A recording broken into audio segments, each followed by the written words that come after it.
What's going on, guys? Today I want to talk to you about win conditions in League of Legends. More specifically, win conditions in solo queue and how it affects your mentality towards the game. Now, win conditions has been thrown around a lot recently in gaming, specifically being used in games such as Hearthstone and Magic the Gathering, where a Miracle Rogue, for example, might need a Leroy and 2 Shadow Steps to win the game. That is his win condition, and that's what he aims to do the whole game, and that's what the whole deck is built around. But obviously, this is League of Legends, where things like decks and cards and specific combos don't really exist too much, and win conditions change every single game depending on what champions and who is in the game. So just looking at this game really quickly, the team is extremely attack damage focused with massive dive potential. So looking at my team on the other hand, we have weak lanes in comparison but have massive endgame potential, along with a few nice combos such as Malphite ultimate into a Ziggs ultimate. Now this is the important stuff, win conditions. For their team, early game is the key to victory. In order to fulfill their ultimate win condition, which is to win the game before 30 minutes, they have to push early to nullify Ziggs' wave clear and win their lanes hard enough to be able to dive if necessary. For my team, our win condition is to simply hold on until around the 30-minute mark, when Malphite and Feral Flare Xin Zhao really start to come online. In order to fulfill this win condition, it is important to hold as many towers as possible while not feeding lanes. 3 deaths in the laning phase is honestly not that big of a deal and doesn't put us at an unholdable deficit. So based off of that, it's expected that every single one of my lanes is going to lose, and I've already accepted that in my mind. I understand that our win condition is to simply hold on, not tilt and flame, and simply not let them push our inhibitor towers. Ziggs is extremely good for this. So you'll see here, we go for a first blood, and it ends up getting countered by Lee Sin. Yasuo tower dives me, ignites me, and gets a really easy first blood on me, which again, I'm not that bothered by, because at the end of the day, it was probably always going to happen anyway. A key mentality thing to note here is I didn't go and flame my Xin Zhao or anybody else in the team. I just simply accepted the fact that I died and got on with the game. So skipping forwards 10 minutes here, it's 13 minutes into the game and this game is looking extremely grim. They're at 24,000 gold to our 17,000 and they've got 2 dragons under their belt. But as you'll notice, all I'm doing is wave clearing and not letting them get near our tower. Because honestly, the most important tower at this stage of the game is the mid tier 2. If that dies, it's extremely easy to just get map pressure everywhere else on the map and do whatever you want to do.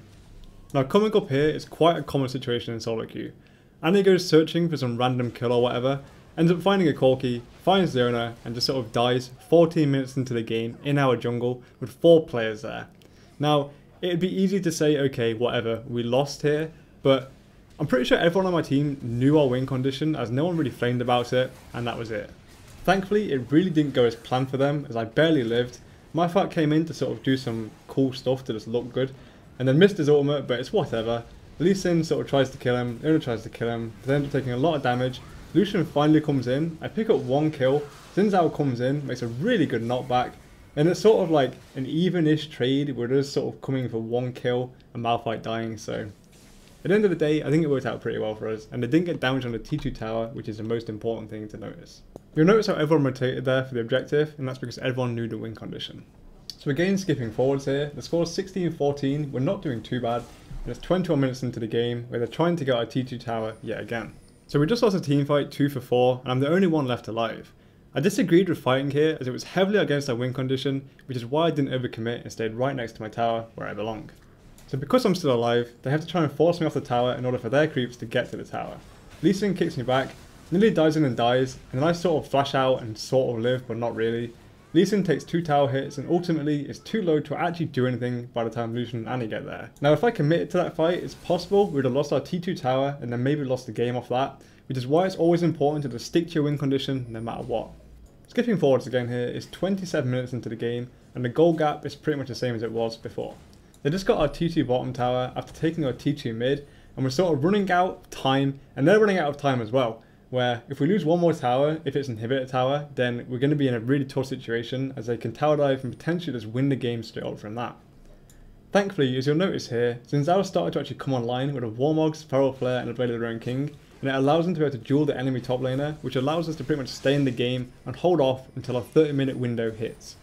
So after that kill, we took a really scrappy 4v5 fight, but as it's nearing 30 minutes, honestly, Malphite's powered up to this point where he's pretty much an unstoppable, just rock. They can sit in the front line and they can't really touch him, and Xin Zhao has damage, I have damage, Lucian has damage now, and it's sort of a good fight for us to take as again it's 4v5.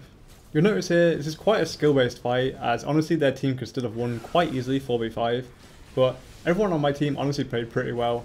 My ult hit Yasuo for a lot of damage, which made his combo here do not enough damage as he died too soon to actually finish everyone off, as that could have gone horribly. We ended up pushing their T1 tower for the first time ever in the game. We got a T2 out of it as well, and this fight pretty much sort of signified our win in the game, even though it didn't end for 10 minutes after this. So this is about a minute after, and I think this is a great example of what I mean by the 30-minute window being pretty much a free win for us. They just got Baron, we're in a bit of an awkward position. Lee Sin hits a really nice Q, kicks me and hits Annie as well. Yasuo gets a nice combo off, but honestly, at the end of the day, the Malphite's sort of really online at this point. They can't hurt him whatsoever. Xin Zhao's doing massive amounts of damage. Lucian's finally got items, he's also doing massive amounts of damage. Even though that was a Baron fight, granted Corki wasn't there, but we absolutely smashed him in the fight, and we really shouldn't versus a Baron team like that. So basically, that's why it's really important in solo queue never to get mad and flame and rage and whatever. I'm guilty of it myself, I'm not going to deny it. So just try and keep your mentality calm, especially when you know what your win condition is here. As you see, Malphite has 600 armor at this point. I thought I'd put this clipping, so I think it's quite funny. And they literally just cannot do any damage to him whatsoever. Now, obviously it's easier said than done to just keep calm and hope your team knows what win conditions are, but I find, especially at low elo, it helps to just say, okay, look, they're going to win the early game, it's going to happen, don't tilt, play good, and eventually we'll end up winning the late game, especially when you have a hero like Malphite who really needs a lot of time in order to sort of become useful in the game and just be able to do stuff. So hopefully you learned quite a bit from this video, as I honestly think win conditions are something that's overlooked by a lot of players in the game, and they just sort of look at every game like a big blur and don't really understand actually what happens and why teams win. So basically, start thinking about win conditions and what they mean, how to abuse them. And if you enjoyed this video, please give me a subscribe, as honestly it means a lot to me. And if you liked the video, obviously leave a like. Cheers.